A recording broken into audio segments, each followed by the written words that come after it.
Então, mas de um projeto de evangelização para a grandeza de Deus, vai entrar no Egito para sobreviver à fome. Então vão se tornando grande. Quando chega 430 anos depois, então já são mais de 3.600.000 membros do projeto. Veja que Deus os faz crescer. Então o Êxodo diz que agora Deus vai pôr em prática o projeto. É por isso que Deus resolve plantar Israel no meio da terra, no Oriente, no Mediterrâneo, porque quem está no meio consegue atingir todos os outros lados. Então, quando Deus resolve usar Moisés para levar o povo para a terra que prometeu a Abraão, a Isaac e a Jacó, ele vai levá-los para uma terra centralizada. Observe que Isaías vai nos trazer a mente em alegoria. Isaías 41, 19 e 20. Deus vai querer apresentar à terra o seu projeto. Plantarei no deserto o cedro. Veja que a alegoria, a árvore de citra e a murta e a oliveira, símbolo de Israel. Conjuntamente porém do ermo, a faia, o almeiro e o álamo. Com qual objetivo? Deus vai plantar a oliveira no meio destas outras árvores, para que todos vejam e saibam e considerem e juntamente entendam que a mão do Senhor fez isso, e foi o Santo de Israel que criou o projeto. Então todas as outras árvores teologicamente são símbolos das nações em alegoria. Então Deus vai conduzi-los do Egito para a terra prometida. Observem que quando eles saem do Egito, para que Deus os guiasse e lhes desse sustentabilidade, então, prevalecendo sobre o pecado, vem uma aliança. 3 meses chegaram na planície do Sinai. Aí Deus vem, capítulo 24 do Êxodo, e propõe por meio de Moisés uma aliança condicional para habitar no meio do povo e dar sustentação espiritual e material. Então veja que vai surgir a primeira aliança envolvendo sangue de forma coletiva. Êxodo capítulo 24 versículo 6. Então disse o Senhor a Moisés, versículo 3, perdão. Então disse, vindo pois Moisés e contando o povo todas as palavras do Senhor, a quais anterior guardareis o meu estatuto e as minhas leis. Então Moisés faz um desafio com o povo, e então o povo responde a uma voz e disseram: todas as palavras que o Senhor tem falado faremos. Aí você vai ver o versículo 6, que Moisés vai matar um novilho. O sangue de um novilho é derramado, metade ele joga e ele a põe na bacia, a outra metade do sangue ele joga sobre o altar. E o versículo 7 vai continuar: e tomou o livro do concerto e o leu aos ouvidos do povo, e eles disseram: tudo que o Senhor tem falado nós vamos obedecer. Então aí Deus gostou, e agora Deus disse: já que tem uma aliança e o meu projeto, o meu povo concordou, eu vou fazer algo surreal. Capítulo 24 versículo 12 por diante. E depois da primeira aliança, então disse o Senhor a Moisés: sobe a mim ao monte e fica lá, e dar-te-ei tábuas de pedra, e a lei e os mandamentos que tenho escrito para ensinar. Deus estava dizendo: segura aí, eu vou te dar o que vai guiar o povo, vão ser as minhas leis e os meus mandamentos.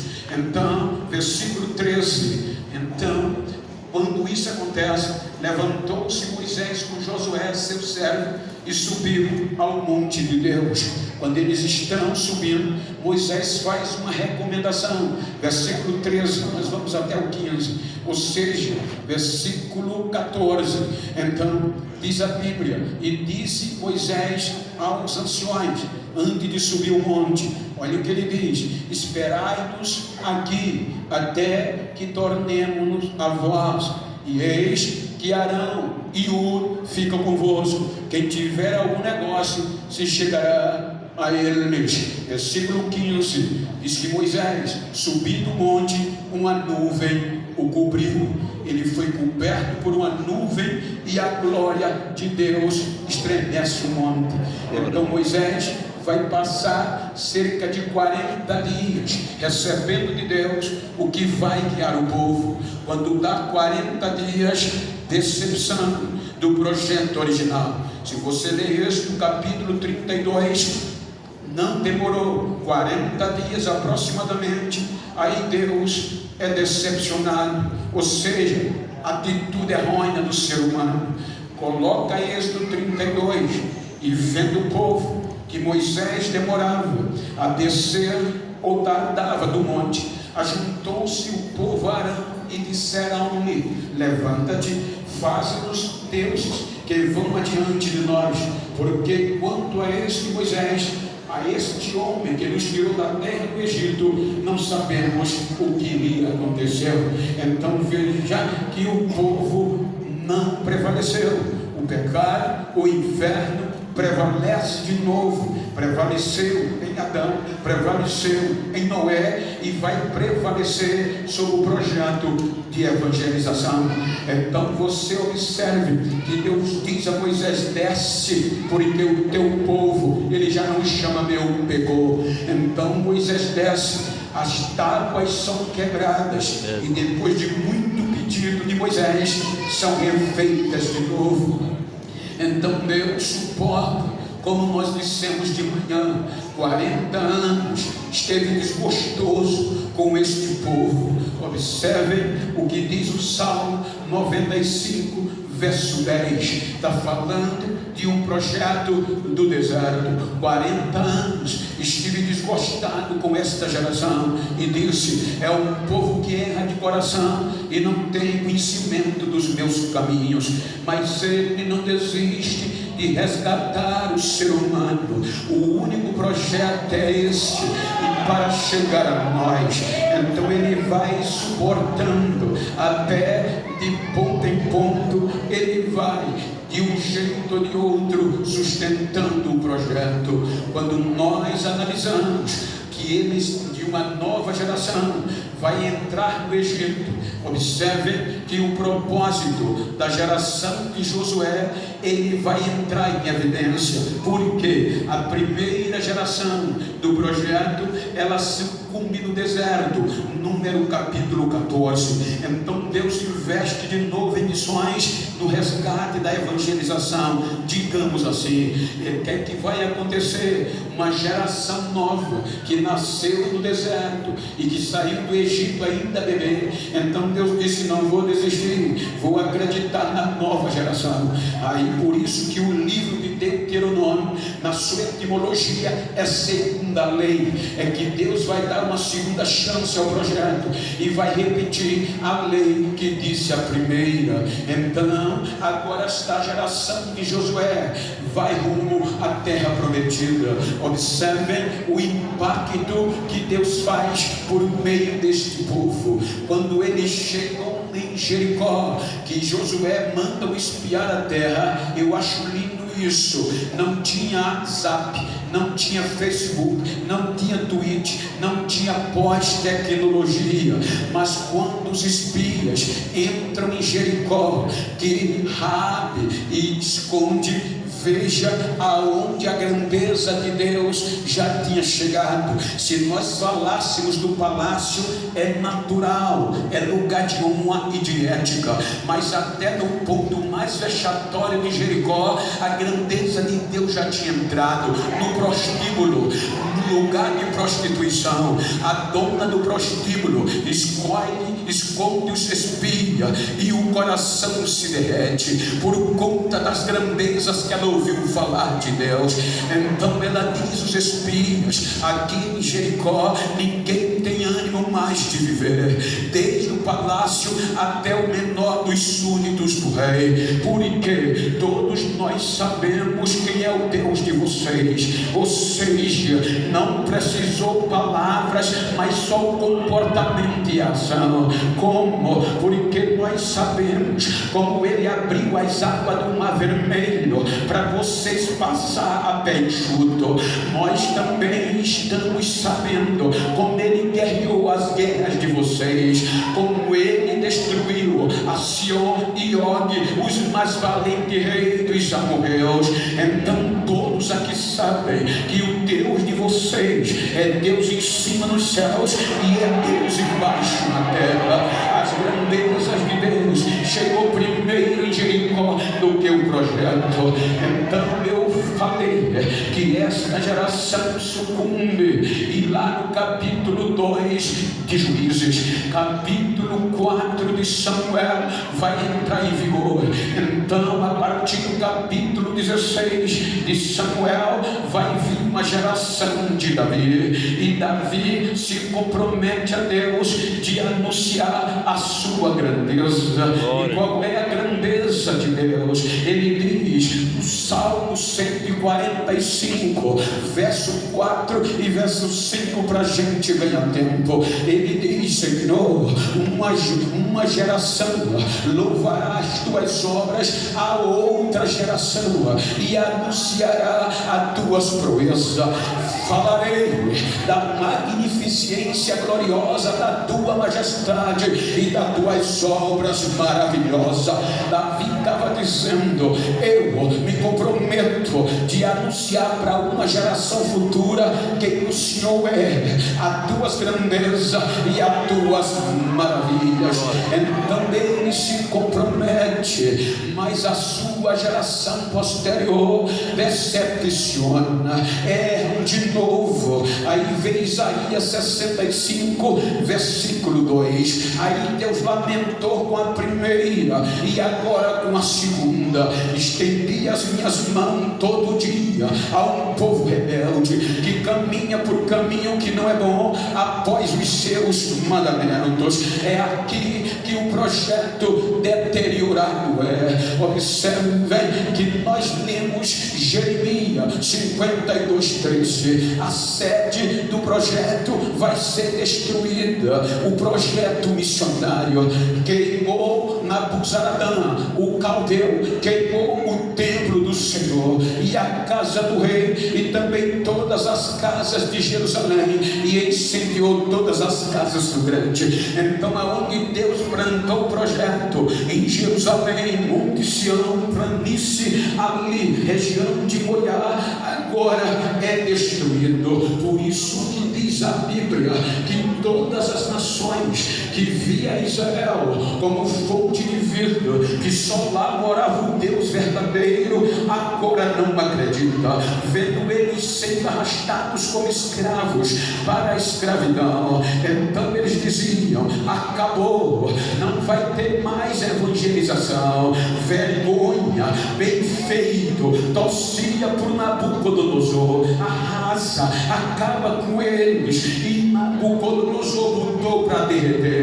70 anos o projeto sem evidência, 70 anos o projeto jogado no esquecimento. 70 anos depois, aí Deus resolve investir de novo no projeto. Olha que coisa linda. Em Jerusalém deu tudo errado. Jerusalém é onde os judeus dizem onde a vida começou, a região de Moriá, o Monte Sinai, o monte aonde a vida do ser humano começou, onde o Espírito desceu, pegou a terra e nos deu direito de vida eterna. Então Deus já investiu ali tanto. Primeiro, Adão deu errado. Segundo, Noé deu errado. E agora os judeus Deus deu errado. Agora 70 anos se passam. Se eu fosse Deus, não faria isto. Qualquer empreendedor, por exemplo, eu investi muito em Belfor Roxo, não tive sucesso. Aí eu volto a investir segunda vez, deu errado de novo. Volto a insistir a terceira vez, vai dar errado. Eu vou mudar o meu investimento, eu vou procurar outra área. Então 70 anos depois, Deus resolve recomeçar o projeto do pó.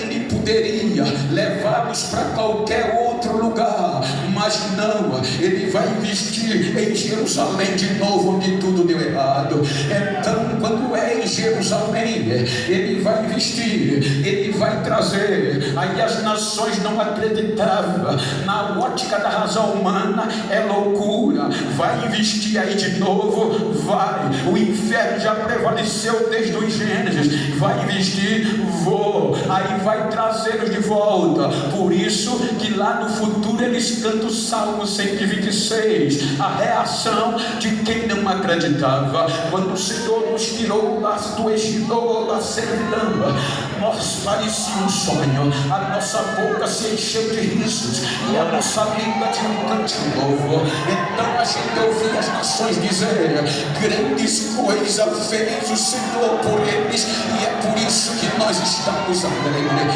Então Deus recomeça o projeto de novo. Capítulo 4 de Malaquia, a decepção vem.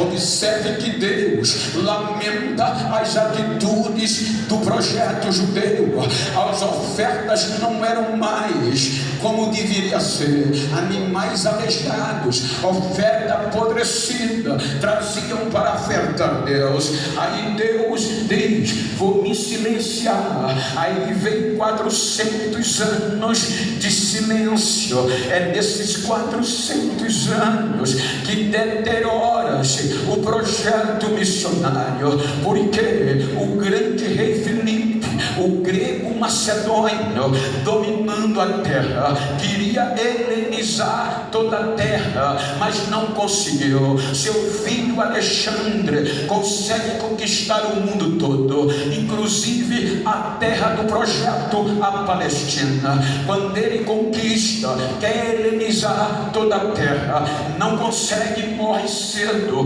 com 33 anos. Os 4 generais assumem a sul o seu poder, e dentre eles tem uma dinastia chamada Seleucida, e desta dinastia surge Antíoco Epifânio, o duro e cruel. Então ele agora vai impor, não vai pedir que toda a terra, inclusive a Palestina, adorasse a Zeus, ele, o Deus da Grécia. Ele vai fazer o quê? Tudo que for filosofia, tudo que for arte, tudo que for cultura e religião tem que ser da Grécia. Então os judeus vão ter que adorar a Zeus, o Deus do Olimpo grego. E para mostrar aos judeus que este projeto de evangelização não vai prevalecer, ele mata uma porca que era abominação ao Senhor e sacrifica no templo de Zorobabel. E aí os judeus, o projeto vai perdendo a sensibilidade. Eu disse de manhã que com 33 anos antes de Cristo, então Herodes constrói o templo em Jerusalém, e agora o templo reconstruído, vem a segregação. Que é a segregação? Os projetos de Deus, que era para atrair as almas a Deus, vão segregar, dizendo que só quem morava em Jerusalém era santo, só quem mora em Jerusalém, aonde a vida começou, é sábio. Só em Jerusalém tem a sabedoria e a paz. Quem mora longe de Jerusalém não é santo, não tem acesso a Deus. Então ele segrega, eles vão excluindo as pessoas e fechando a entrada para as pessoas não chegarem a Deus.